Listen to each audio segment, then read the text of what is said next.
Assalamualaikum warahmatullahi wabarakatuh. Selamat siang, Bapak Ibu dosen. Perkenalkan, nama saya Nurmala Sari dengan NIM 1704521022. Perkenalkan, saya Amanda Nurfadira dengan NIM 1704521067. Di sini kami akan membuat data entry mulai dari perencanaan hingga pelaporan di sistem keuangan desa. Nah, untuk langkah pertama, di sini kita memulai dari perencanaan, yaitu data umum dan RPJM desa. Di, di bagian ini ada data umum desa, visi misi, RPJM desa. Nah, yang pertama, kita itu membuat data umum desa yang dimana terdiri ada data umum dan pelaksanaan kegiatan. Di data umum desa sendiri, itu kami mengambil salah satu contoh, yaitu Desa Bojonggede, dan pada tahun anggaran itu tahun 2019.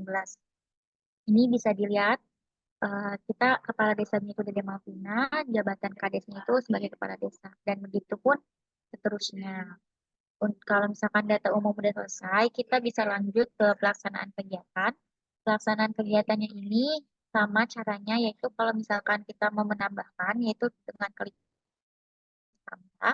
Dan di sini kita akan nulis namanya siapa aja, dan jabatannya sebagai apa, dan klik simpan. Begitupun seterusnya. Selanjutnya di data umum udah, kita tutup lagi, kita kembali ke visi misi. Visi misi ini ada 4 sub, yaitu visi, misi, tujuan, dan sasaran. Di visi ini kita ngambil tahun anggarannya itu 2019 sampai 2024 dengan uraian visi misi Bojonggede. Nah, untuk misinya itu di Bojonggede ada 7 visi misi, di masing-masing ininya, di visi misi itu ada tujuannya. Salah satunya yaitu meningkatkan pembangunan dan pemeliharaan sarana perekonomian. Nah, untuk sasarannya sendiri, itu meningkatkan pembangunan pusat-pusat kegiatan pendidikan. Untuk langkah-langkahnya, untuk menambahkan salah satunya itu contohnya sasaran, yaitu klik tambah. Lalu di sini kita nanti masukin kode SAS, dan di sini kita bisa uh, melanjutkan sasaran itu apa saja. Nah, itu lalu kita klik simpan.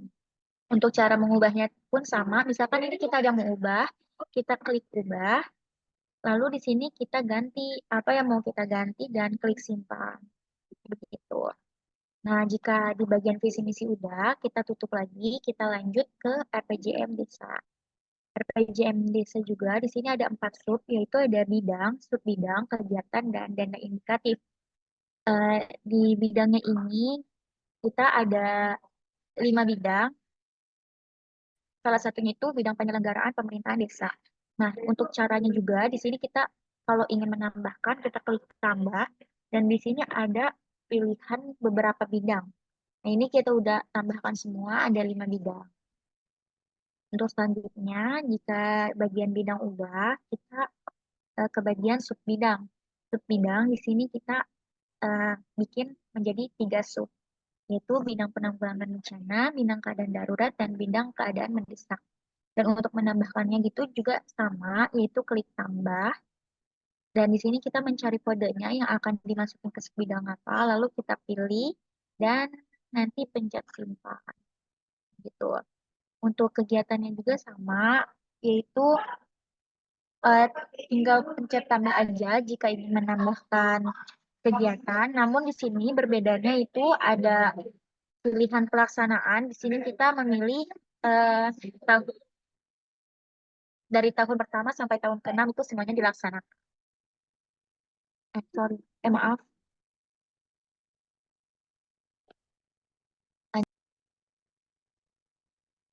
Lalu untuk langkah yang kedua, yaitu penganggaran. Nah, untuk langkah penganggaran ini kita perlu melakukan isian data.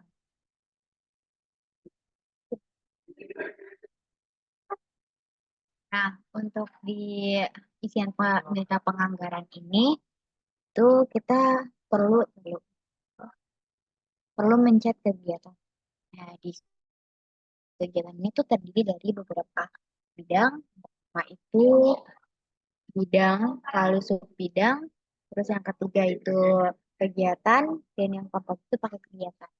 Nah, untuk di bidang ini, itu kita tinggal klik lah, lalu kita klik klik yang akademi dan yang kita mau pilih apa, lalu kita klik, terus kita pilih, dan tinggal simpan. Nah,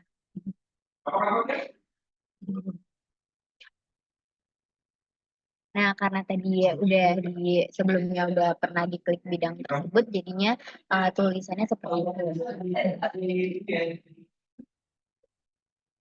Jadi banyak banget. Dan untuk yang selanjutnya yaitu sebidang. Caranya itu sama kayak yang tadi, itu tinggal klik tambah, lalu klik kita mau pakai sup yang mana. Terus tinggal pilih.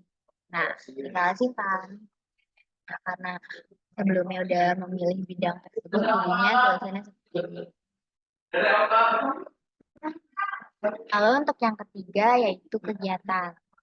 Nah, kita caranya itu tinggal klik tombol, lalu kita klik kegiatan yang mana yang kita mau, terus klik pilih, lalu kita klik lokasi yang kita inginkan, terus waktunya dan nama pelaksanaannya siapa. Nah, kalau misalnya kita tuh menggunakan Dede Malvina yaitu sebagai kepala desa Bojonegoro. Dan lalu nanti klik simpan. Lalu untuk yang terakhir yaitu paket kegiatan. Caranya tinggal klik tambah, terus kita tinggal tulis nama paketnya. Nah, kalau misalnya kita itu menggunakan nama paket penghasilan di daerah. Nah,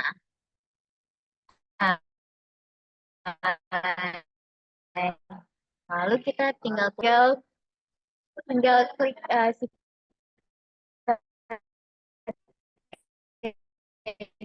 menggunakan sifat kegiatan yang pembangunan. Nah, uraian outputnya tinggal kita pilih. Nah, kalau misalnya ini kita menggunakan yang operational power, nah, tinggal dipilih aja.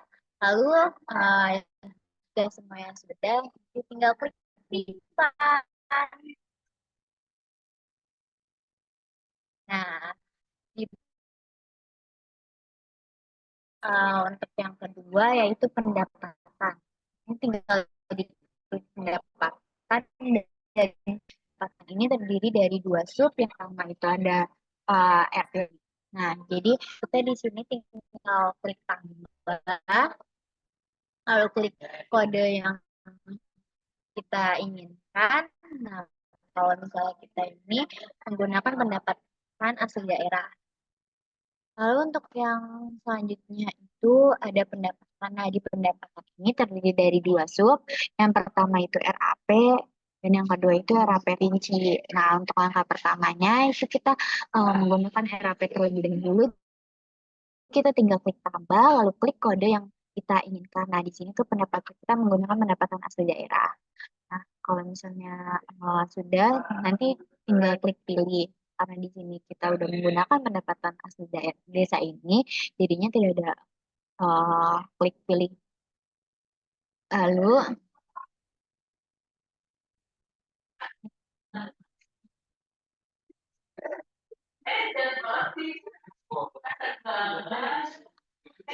tinggal kita tulis nama rekeningnya apa dan uh, berapa anggaran yang kita anggarkan.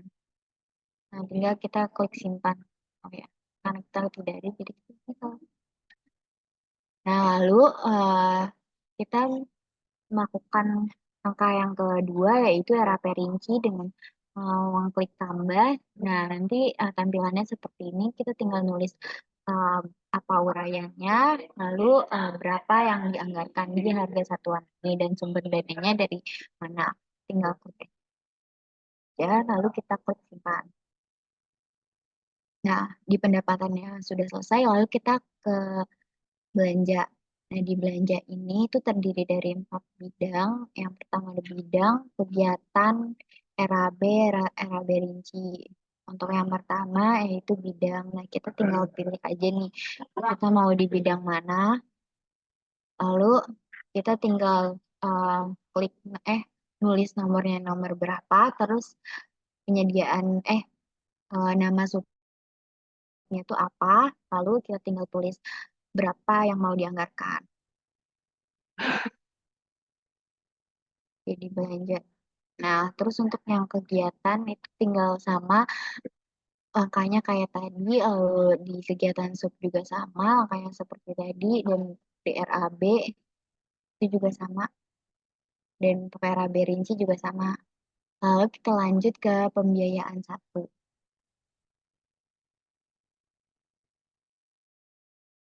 Nah, untuk di pembiayaan satu itu sebenarnya angkanya juga sama, kita tinggal klik tambah, lalu klik kode yang kita inginkan, nanti tinggal pilih, lalu kita tulis nama rekeningnya, dan kita tulis anggarannya yang apa yang diinginkan itu berapa. Nah, karena kita belum menulis, jadi kita tulisannya seperti itu. Ya kan? Lalu untuk di RAP rincinya sama, kita tinggal nulis nomor urutnya, terus uraiannya, lalu kita tulis anggarannya berapa. Dan untuk di pembiayaan dua itu sama juga langkah-langkahnya. Kita tinggal klik tambah, lalu klik kode yang kita inginkan, lalu klik pilih. Nah, terus klik namanya, kita tinggal klik simpan. Lalu untuk nominalnya kita tulis di RAP rinci.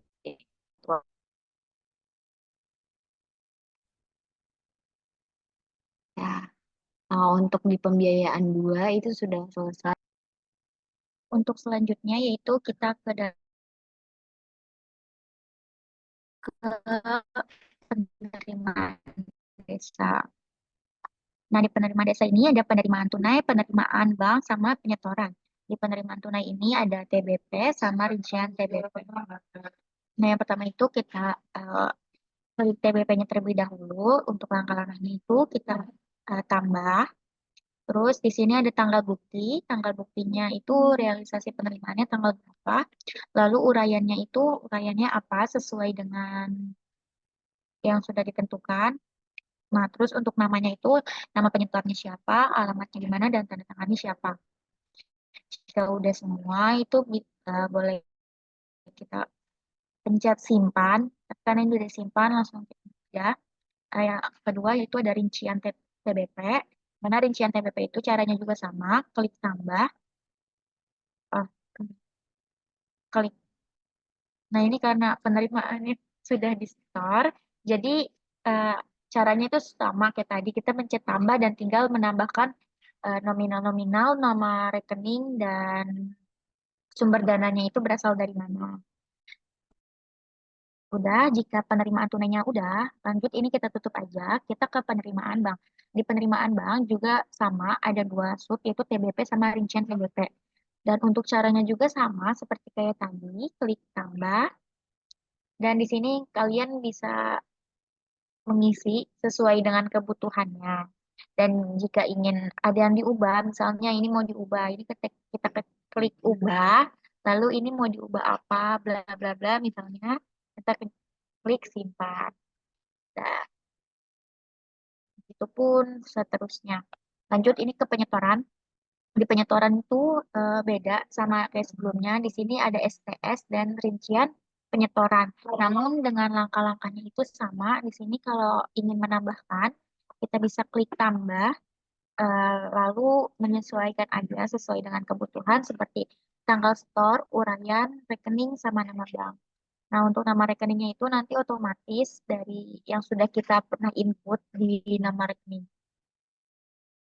Nah, untuk selanjutnya itu ada di data entry pembukuan.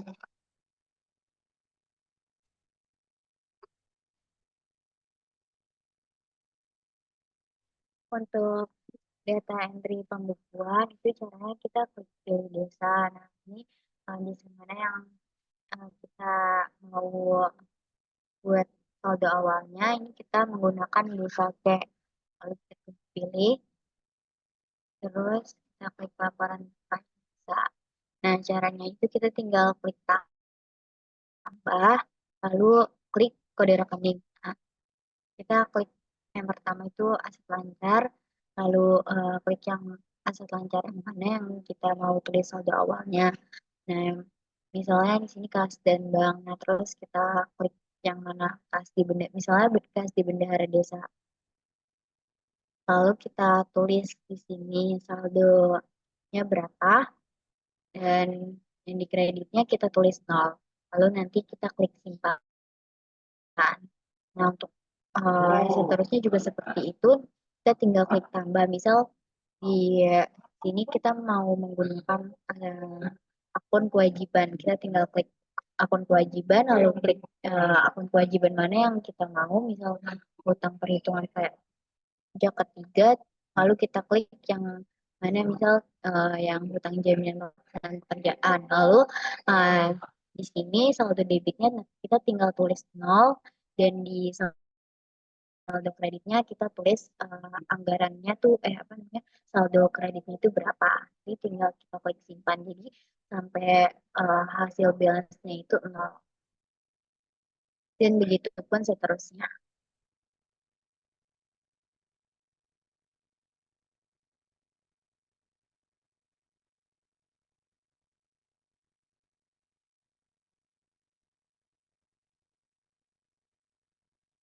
Lalu nanti jika sudah kita melakukan ekspor data. Nanti kita klik yang kecamatan yang kita mau ekspor datanya, lalu kita klik desanya dan nama filenya. Kita mau naruh file ini tuh di mana?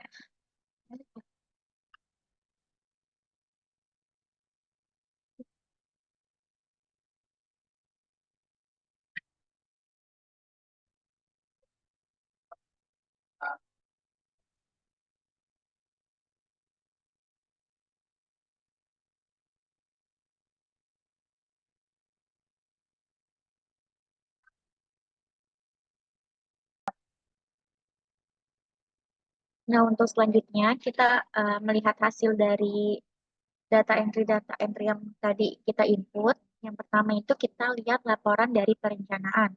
Dari perencanaan kita contohnya kita lihat laporan visi misi desa dan di sini kita pilih desa kecamatannya, kecamatan B dan desa C. Langsung kita cetak, kita bisa lihat hasilnya dan agak lama ya. Jadi, masih ada ini. Iya sih lo bisa keluar. Enggak kalau keluar ke kelas coba.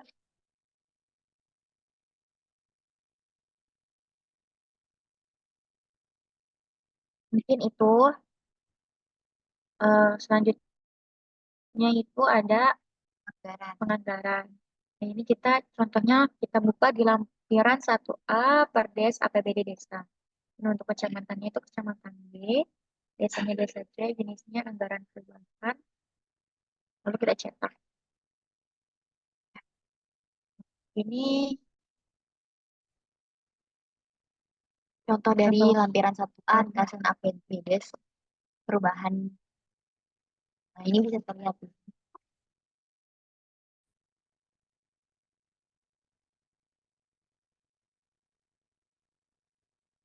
Nah, untuk selanjutnya ada laporan penata usahaan. Iya, Iya, penata penata usahaan. usahaan. Nah, di sini kita lihat yang buku kas umum dan tanggal periodenya itu tanggal 1 bulan Januari 2019 sampai tanggal 31 bulan 12 2019 dan kecamatannya sama kayak tadi, kecamatan B sama desa C. Ini kita langsung cetak aja. Nah, ini bisa dilihat ya. Ini hasilnya. Ya, kita lanjut. Yang terakhir itu laporan pembukuan. Pembukuan. Nah, laporan pembukuan di sini kita ngambil salah contoh contohnya itu laporan realisasi APBDes. Nah, ini kita Itu cetak. kecamatan. Maaf, kecamatannya belum diceklis, belum dipencet, jadi ini wajib dipencet ya. Kalau enggak kita cetak. Nah, ini, aduh, tidak kelihatan ya. Ya, Belum bisa. hasilnya seperti ini. Mungkin cukup sekian dari kami. Wassalamualaikum warahmatullahi wabarakatuh. Terima kasih.